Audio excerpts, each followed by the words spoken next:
आदरणीय कमलनाथ जी कांग्रेस के कार्यकर्ताओं का मार्गदर्शन करेंगे। आदरणीय अध्यक्ष जी, हमारे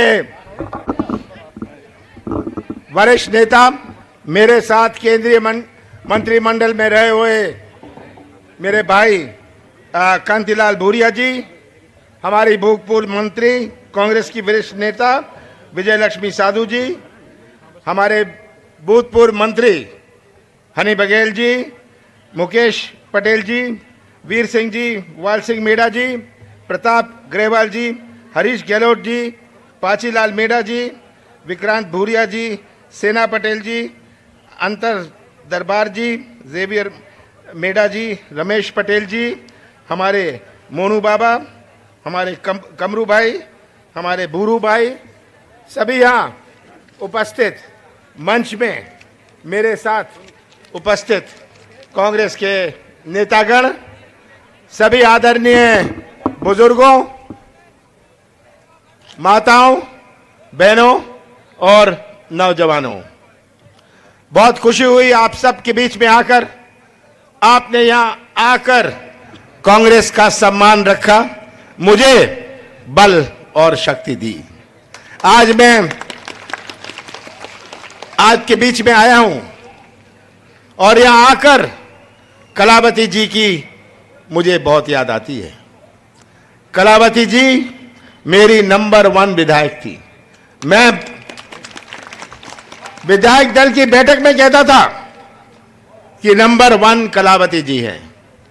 मुझे याद है कैसे अपने क्षेत्र के लिए मांगती नहीं थी, झगड़ा करती थी आकर। आज कलावती जी हमारे बीच में नहीं है, पर उनकी आत्मा हमारे बीच में है और सही श्रद्धांजलि हम तभी देंगे जब जो आज ये उपचुनाव हो रहा है, इस उपचुनाव में आप कलावती जी को श्रद्धांजलि दीजिए, कलावती जी को श्रद्धांजलि दीजिए। और मैं तो ये कहने आया हूं आपसे कि जो कलावती जी का स्वप्न था, कमलनाथ पूरा करेगा। और जोबट में, पूरे जोबट क्षेत्र में विकास का इतिहास हम मिलकर बनाएंगे।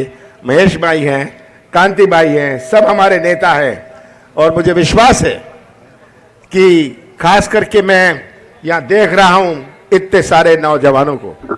नौजवानों, उपचुनाव का भी मायने होता है, लोकसभा का चुनाव होता है, विधानसभा का चुनाव होता है और सब चुनाव के अलग मायने होते हैं। उपचुनाव का भी अपना मायने है, ये बात सही है। यहां कोई गवर्नमेंट बनने वाली नहीं, बिगड़ने वाली नहीं। नौजवानों, मैं तो आपसे निवेदन करने आया हूं, इस उपचुनाव में आप संदेश दें कि जोबट के आदिवासी, जोबट के माताएं, जोबट की बहनें, हमारे बुजुर्ग जो बैठे हैं, ये संदेश दें कि जोबट के लोग भोले भाले हैं, सीधे साधे हैं, गरीब हैं, पर मूर्ख नहीं हैं। हम बेवकूफ नहीं हैं, हम मूर्ख नहीं हैं, हम सच्चाई पहचानते हैं। मैंने सुना शिवराज सिंह जी भी यहां बहुत दौरा कर रहे हैं, यही मीटिंग करने आ रहे हैं। वो कर गए, वो नौजवानों की बात नहीं करेंगे। वो किस लिए आए हैं यहां? ये तो बांटने आए हैं। अब इनके पास बचा क्या है? धन बल और प्रशासन का दबाव। ये बांटने आए हैं, ये आपसे वोट मांगने नहीं आए, बांटने आए हैं। इनकी तिजोरी खोल दी गई है, सोचते हैं कि हम खरीद सकते हैं, हम यहाँ के आदिवासी भाइयों का, माताओं और बहनों का वोट खरीद सकते हैं। पर शिवराज सिंह जी ये सब पहचानते हैं कि आपका झूठ का घड़ा भर गया है, आपका घोषणाओं का घड़ा भर गया है। अब तो हम आपको संदेश देंगे। 30 तारीख को घंटी बजाएंगे आपके कान में और आपको उठाएंगे। मोदी जी, ये घंटी आपके लिए भी बजेगी। जो आज महंगाई है, मैं क्या समझाऊं महंगाई, आप सब भुगत रहे हैं, आप सब भुगत रहे हैं। हमारा नौजवान भुगत रहा है, जो स्कूटर चलाता था, जो मोटरसाइकिल चलाता था। सही बात है, आज जो 70 साल में कांग्रेस ने 65 रुपए से ज्यादा तेल नहीं किया, मोदी जी ने 7 साल में कर दिखाया। तो दाढ़ी तो बढ़ गई, पर पेट्रोल और डीजल, गैस और हर चीज का दाम भी बढ़ गया साथ साथ। जितनी दाढ़ी बढ़ी उतना। तो अब दाढ़ी वाले को भी आप संदेश दीजिएगा, उनके कान में भी घंटी बजाइएगा। 15 साल बाद आपने कांग्रेस की सरकार बनाई और शिवराज सिंह जी ने 15 साल बाद कैसा प्रदेश सौंपा। 20 दिसंबर 2018 को कांग्रेस की सरकार बनी, मैंने शपथ ली। कैसा प्रदेश हमें सौंपा? ऐसा प्रदेश सौंपा जहां किसानों की आत्महत्या में मध्य प्रदेश नंबर 1। ऐसा प्रदेश सौंपा जहां बेरोजगारी में मध्य प्रदेश नंबर 1। ऐसा प्रदेश सौंपा जहां महिलाओं की अत्याचार, आप तो अखबारों में पढ़ते थे, महिलाओं की अत्याचार में नंबर 1। ऐसा प्रदेश सौंपा जहां बेरोजगारी में नंबर 1। यह प्रदेश मुझे सौंपा था। कौन सी चुनौती हमारे सामने नहीं थी? हमारे कृषि क्षेत्र की चुनौती, हमारे बेरोजगारों की चुनौती, हमारे कानून व्यवस्था की चुनौती, और भ्रष्टाचार की तो कोई सीमा नहीं। शिवराज जी ने तो व्यवस्था बनाई थी। कैसी व्यवस्था बनाई थी? पैसे दो, काम लो। सही बात है, यह व्यवस्था शिवराज सिंह जी ने बनाई थी। यह चुनौती थी हमारे सामने कि हम एक नई शुरुआत करें। 15 महीने मुझे मिले और 15 महीनों में से 2.5 महीने तो लोकसभा चुनाव में गए। 11.5 महीने में हमने अपनी नीति और नियत का परिचय दिया। कृषि क्षेत्र में कैसे एक नई क्रांति आए। आज यहां का बाजार तभी चलता है, किराने की दुकान चलती है जब किसानों की जेब में कुछ पैसा हो। उनके बच्चे अच्छी पढ़ाई कर सकते हैं, अच्छे कपड़े पहन सकते हैं जब किसानों की जेब में कुछ पैसा हो, क्रय शक्ति खरीदने की ताकत हो।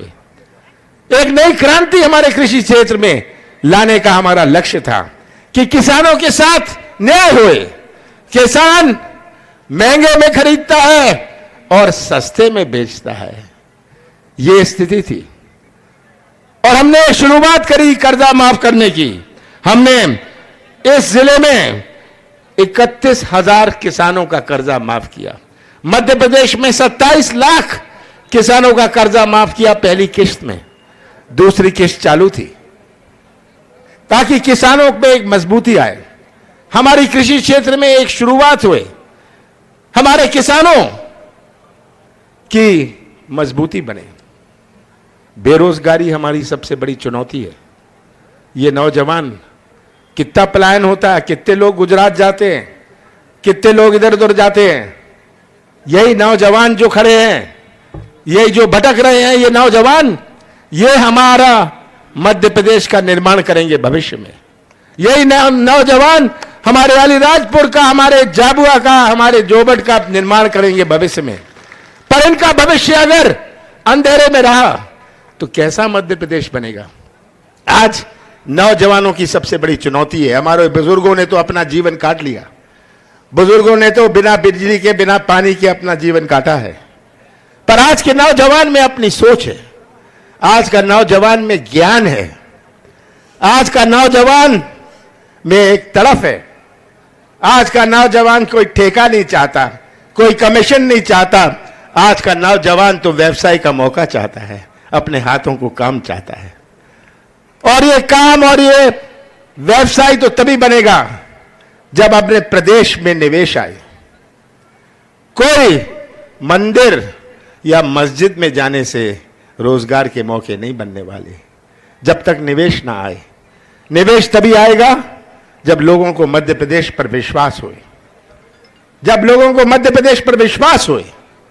आज मध्य प्रदेश 5 प्रदेशों से घिरा हुआ है। हम तो भारत का हृदय हैं, हम बीच में हैं। जिसको तमिलनाडु और केरल में अपना सामान बेचना है, वो क्या पंजाब और हरियाणा में अपना उद्योग लगाएगा? पर मध्य प्रदेश नहीं आते क्योंकि यहां का भ्रष्टाचार, यहां किसी का विश्वास नहीं। मेरा प्रयास था कि यह मध्य प्रदेश की पहचान बदले। मध्य प्रदेश की पहचान माफिया से और मिलावट से नहीं हो सकती। मध्य प्रदेश में एक नया विश्वास पैदा होए, यह मेरा प्रयास था, ताकि नौजवानों को मौका मिले। अगर एक उद्योग लगता है, एक कोई मोटरसाइकिल ट्रक चला लेता है, बस चला लेता है, कुछ छोटा कामकाज कर सकता है, तो यह मेरा लक्ष्य था। हमारी बड़ी बड़ी योजनाएं, सिंचाई योजना की मैंने शुरुआत करी। सिंचाई योजना से पानी का केवल लाभ ना होए, पर जो ठेकेदार हैं, जो बिचौलियों को पैसा देते हैं, जो ऊपर से नीचे भ्रष्टाचार होता है, ये बंद होए, ताकि नौजवानों को मौका मिले। उस योजना से नौजवानों को मौका मिले, कोई ट्रैक्टर चला ले, कोई मिट्टी गिट्टी दे दे। ये मेरा प्रयास था। हमने शुरुआत करी थी कि 100 रुपए 100 यूनिट बिजली की। आप सब जानते हैं, मुझे इसकी ढोलकी बजानी नहीं, मैं शिवराज सिंह नहीं हूं, मैं घोषणा ही नहीं करता। मैंने कभी घोषणा नहीं करी थी कि हम बिजली 100 रुपए 100 यूनिट देंगे। मैंने कभी घोषणा नहीं करी थी कि हम पेंशन बढ़ाएंगे। हमने कभी घोषणा नहीं करी थी कि हम सामूहिक विवाह में हम पैसा देंगे। पर यह सब जो हुआ आपके सामने है, ये आपके सामने है, ये तस्वीर आपके सामने है। और शिवराज सिंह जी तो आज यहां आएंगे, ये नौजवानों का चेहरा नहीं देख पाएंगे, उनको दिखता नहीं है, आंखें नहीं चलती। शिवराज जी, जब आप माताओं और बहनों को, जिन्होंने इतने प्यार से अपने बच्चों को पाला पोसा है, उनका भविष्य अंधेरे में देखेंगे, उनकी आवाज आप सुन नहीं पाएंगे, आपके कान नहीं चलते, आपकी आंख नहीं चलती, कान नहीं चलता, मुंह बहुत चलता है। कुछ भी घोषणा करवा लो, कुछ भी बोल जाओ, ये कलाकारी बहुत हो गई। और मैं तो यही कहना चाहता हूं, यही चुनाव जो आज हमारे सामने है, आज ये 15 साल 17 साल का हिसाब दे। मैं तो देता हूं आपको हिसाब, मैं आपको हिसाब देता हूं। ये हिसाब जो देता हूं, ये आप सबके सामने है। जिनका कर्जा माफ हुआ वो आपके सामने है, ये तो शुरुआत थी। ये सब मेरा हिसाब तो आपके सामने है, मुझे इसकी ढोलकी नहीं बजानी। तो मैं तो यही कहना चाहता हूं कि इस उपचुनाव में आपको संदेश देना है, 27 के बाद ये झंडे नहीं रहेंगे, 27 के बाद ये बैनर नहीं रहेंगे, 27 के बाद ये मंच नहीं रहेगा, पर ये नौजवान रहेंगे, हमारी माताओं और बहनें रहेंगी। और मुझे पूरा विश्वास है कि ये तस्वीर हम अपने सामने रखेंगे। ये तस्वीर प्रदेश की, कहां भारतीय जनता पार्टी और शिवराज सिंह जी ने हमें घसीटा है, कैसे हमें धोखा दिया है। ये धोखा और सच्चाई के बीच में चुनाव है। ये धोखा आप देखेंगे, ये तस्वीर अपने सामने रख लीजिएगा। और जो आप बटन दबाएंगे, 30 तारीख को जो आप बटन दबाएंगे, आप महेश का बटन तो दबाएंगे, आप कांग्रेस का बटन दबाएंगे, पर सबसे महत्वपूर्ण